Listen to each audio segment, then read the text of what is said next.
ఇంకో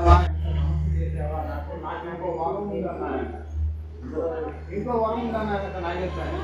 నాకు విద్య కనుక పగిలితే లక్షల మీద బయటకు వస్తాను, నన్ను ఏం చేయగలుగుతా అన్నారట విష్ణుమూర్తి. నా గుడ్డు పగిలితే దొరికిని మింగేస్తావు, కొరికేస్తావు, తప్పరాలిపోయిన విష్ణుమూర్తిని తీసుకెళ్ళి శివాలయంలో శివలింగం దగ్గర వేసుకుంటాను. అందుకనే నల్లతాసు దోషతాసు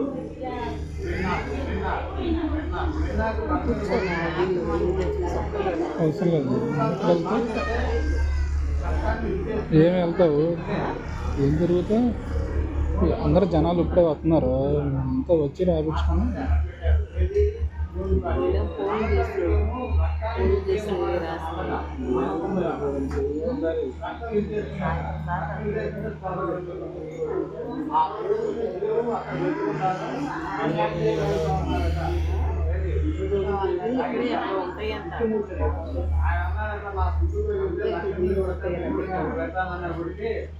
అప్పుడు అన్నాడట, ఈ గుడ్డు ఉరువులు మెరుగు వచ్చినప్పుడు పగులుతుంది కానీ అప్పుడు రాక పడదన్నట. ఇవాళ ఉరువులు మెరుగులు ఎలా ఉన్నాయి? ఇది వర్షాకాలమా, ఎండాకాలమా, వానాకాలమా, ఏ కాలం అయిందటం కానీ అందుకనే పంటలు నాశనం. రైతులు బయటపడ్డాడు, రోడ్డు మీద పడ్డాడు, అప్పుడు పాలు అయిపోయాడు. ఇవాళ కడిగిన ఓట్లు వచ్చాయి, మన 2 పంటలు పోయినాయి. కడిగిన ఓట్లు వచ్చాయి, ఆ కడిగిన ఓట్లు అదుగు బనీ వేసుకొని ఇస్త్రీ చేయకుండా రైతే కనుక ఇస్త్రీ పట్టేసుకొని మార్కెట్లో ఉంటే మార్కెట్ బ్రహ్మాండంగా ఉంటుంది. రైతులు ఏంటంటే మార్కెట్ లేదు.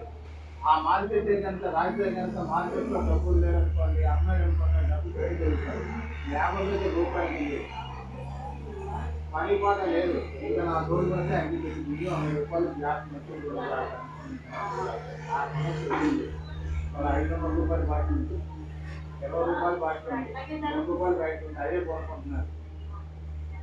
చూడండి ఏంటంటే అటువంటి పరిస్థితి అనేది లక్ష్మీదేవి విష్ణుమూర్తి చేశాక, నాగేశ్వరం చేశాక ఇక వాళ్ళిద్దరికి తెల్ల చెరుకెత్తి బాగా చక్కగా కిరీటం పెట్టడం, నాకే కిరీటం పెడతా అన్నదట మేరీమాత ఆ భాగంలో ఉంటుంది. అది పరిశుద్ధ అన్నారు, కొబ్బరికాయలు ఉంటుంది, నూట అన్నారు, పావురాయిలు ఉంటుంది. రిజర్వ్ బ్యాంక్ లాంటిది నాది పావురాయి గుర్తు రూపాయలు ఒకటి మీద ఉంది, అది రిజర్వ్ బ్యాంక్ లాంటి దాన్ని నేను అందుకని కుబేర స్థానంలో కూర్చుంటానన్నమాట. ఆ కుబేర స్థానంలో కూర్చొని వాళ్ళిద్దరికి తెల్లదొరికి చేస్తాం, నాకే దర్శనం చేస్తామన్నారు. నన్ను బాక్స్ చేసుకుంటారు కదా, పైన కిందదాకా వచ్చి మేరీమాత అంది. అప్పుడు పైన కుంటూరుతో గట్ట ఉందట, అప్పుడు బాక్స్ చేసినారు. ఇవాళ మానవ జీవితంలో ఎలాగుంది? పగలన్నా చీర కడుతున్నాడు, సాయంత్రం నైట్ అన్నం పోయింది. లోపల జీన్స్ ప్యాంట్ వేసింది, ఏ ప్యాంట్ వేసింది లేదు. అమ్మాయి జీన్స్ ప్యాంట్ వేసింది, జీన్స్ తలకాయ వేసుకొని రోడ్డు ఎక్కింది. లవ్ మ్యారేజ్ వెళ్ళిపోయింది. అమ్మాయి శరీరాన్ని కలిగిపోయి డ్రెస్ వేస్తోంది, పట్టి చొక్కా వేస్తోంది, వాళ్ళు జడేస్తోంది. అప్పుడు ఈ వ్యక్తి ఎంత బాగుందని అంటారు మానవుడు. వాళ్ళకి పల్సర్ పని చేయట్లేదు, వాళ్ళు హీరో ఉన్న పని చేస్తున్నారు, హీరో ఉన్న లోనా పని చేస్తారు. అబ్బాయికి పల్సర్ బండి కావాలి, ఎందుకంటే నడిపించుకోవాలి మాట్లాడు. అంత ఇది ఎంత బాగుంటుందంటే అంటే మేరీమాత అంత వ్యక్తి నదిలో ఊళ్ళో 35 ఊళ్ళో మగవారి మాట అనేది ఆ సమస్య అనేది ఇంత సమస్య తీసుకొచ్చింది మేరీమాత. మేరీమాత ఎవరు తీసుకురావడానికి అని అంటారు. ఒక ఆవిడ కూడా ఒక గ్రామ దేవత అందరూ పండుగ తీసుకురారు, ఆయన ఇంట్లో పెట్టినంటారు. వాళ్ళు కూడా పూజలు చేస్తారు కొంతమంది, వాళ్ళు సాంప్రదాయంగా పెళ్లి చేసుకుంటున్నారు కొంతమంది. ఇంత సమస్య తీసుకొచ్చిందన్నమాట మేరీమాత. ఈ పూర్తి మా 4 గుట్టల్లో ఏ దిక్కు మంచిది? 4 దిక్కులు ఉన్నాయి కదా, తూర్పు ఉంది, దక్షిణం ఉంది, పడమర ఉంది, ఉత్తరం ఉంది, తూర్పు ఉంది. ఈ 4 దిక్కుల్లో ఏ దిక్కు మంచిది అంటారు? అంతా తూర్పు అంటారు. తూర్పు ఉన్న సన్యాసం లేదు. ఇందా చెప్పారు కదా, ఈ గుమ్మం భార్య పట్టట, మధ్య గుమ్మం మన పెళ్ళట, ఈ 3 మెట్లు దాకా కొట్టి గ్రహాలు పడుతున్నాయి. రోడ్డు మీద కానీ వారాలు రెడ్డి ఉంటారా, 14 కులాలు పడతారు, వాటికి బయట ఉంటాయట. మనం ఇచ్చి పట్టి వేసుకుంటే అమ్మో ఇది కొడుకు ఏ ఉంది అని చెప్పి 4 ఆలోచించుకోవాలి. సాయంత్రంకి రకరకాల తోడుకోవడం. అందుకని అప్పుడు ఇంటి నుంచి బయటకు వెళ్ళేటప్పుడు వినాయకుడి గుడి దగ్గరికి వెళ్ళి 3 దర్శనాలు చేసి మనం అనుకున్న పని అంటే వినాయకుడి దగ్గరికి వెళ్ళాలి. ముందు 3 దర్శనాలు చేసి ఒక సంవత్సరం చెప్తే మనం అనుకున్న పని జరిగితే నేను తొందరగా పని రోడ్డు మీద ఇలా పట్టుకున్నాయి. దక్షిణ ఏం చేశానంటే ఇల్లు కట్టుకునేటప్పుడు దక్షిణం ప్రాణం అంతా ఇంటి ఆశావుకి అక్కడ ఉంటుందట. ప్రహరీ గోడ నుంచి పునాది వాడికి, పునాది వాడి నుంచి 3 మందులు నీళ్లు పడేటట్టుగా ఇంట్లో కనుక అలా ఇల్లు కట్టుకుంటే గోడ 3 అడుగులే పెట్టమన్నాడు. 4 అడుగు ఎక్కడ ఉంటుంది ఇంకేస్తామకి అక్కడ తగ్గిపోయినప్పుడు అక్కడ ఉంది 4 అడుగులు.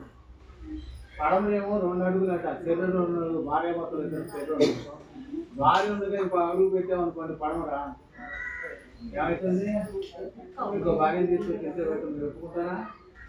అల్లపల్లం అవుతుంది ఇంట్లో అనేది ఉత్తర భాగంలోనేమో 3 దిక్కులు ఇది రకానమ్మ తల్లి, లక్ష్మీదేవి, మేరీమాత పెట్టారు. చూడు కొంత సన్యాసం లేదు, చూడు కొంతమంది ఉన్నారు. అందుకే అంటే రాహువు, కేతువు, కుజుడు ఈ 3 మనకి పనికొచ్చాయి.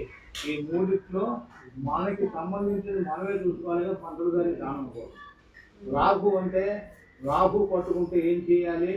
మెలుగులు నల్లగొండలో పెట్టి బిల్లి కింద పెట్టి 3 నిద్రలు చేసి తెగదూరు చేసి బావిలో కానీ చెరువులో కానీ పోయి ఉన్నాయి. రెండో మీద కేతు మహాదేశ. కేతు అంటే ఉలవలు.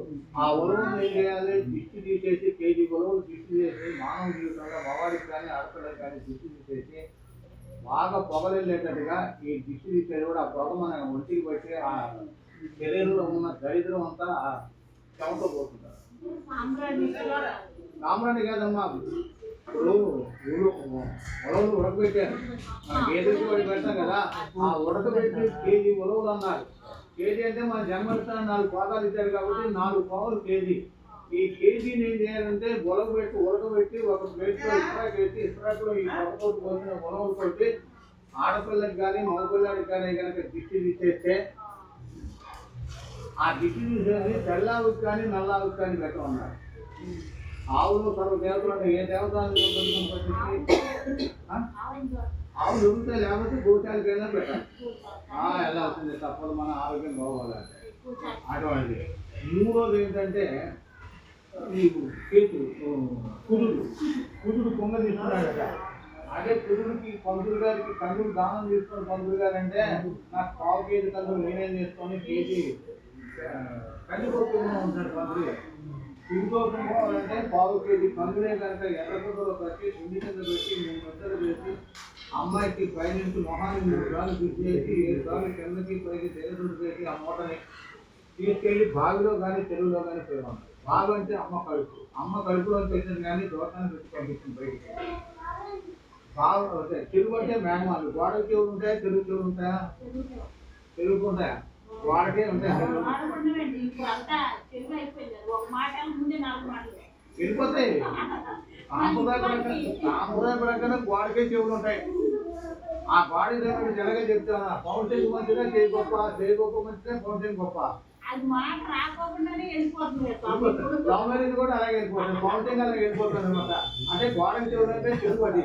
ఇటువంటి సమస్య అనేది దాంట్లో ఉంటుందట. అంటే ఆ చెరువు మేఘవాళ్ళు. అందుకనే ఇప్పుడు ఏంటంటే అటువంటి సమస్య ఉంది కాబట్టి వాళ్ళు అందుకనే రైతులు కూడా పాడైపోతున్నారు. ఏదేసి చేపల చెరువు వేసి మైగ్రేన్ ఎక్కువ వచ్చి మైగ్రేన్ పట్టుకుంటారు. ఆ మైగ్రేన్ వేసేది కాక తుడిదోషం కూడా పట్టుకుంటారు చేపల చెరువు. అక్కడనే మైగ్రేన్ వస్తుంది, చేపలు తెచ్చుకుంటున్నాయి, రావులు ఎత్తేస్తాను. ఈ అన్ని చేపల్లో కల్లా ఏ చేప గొప్ప?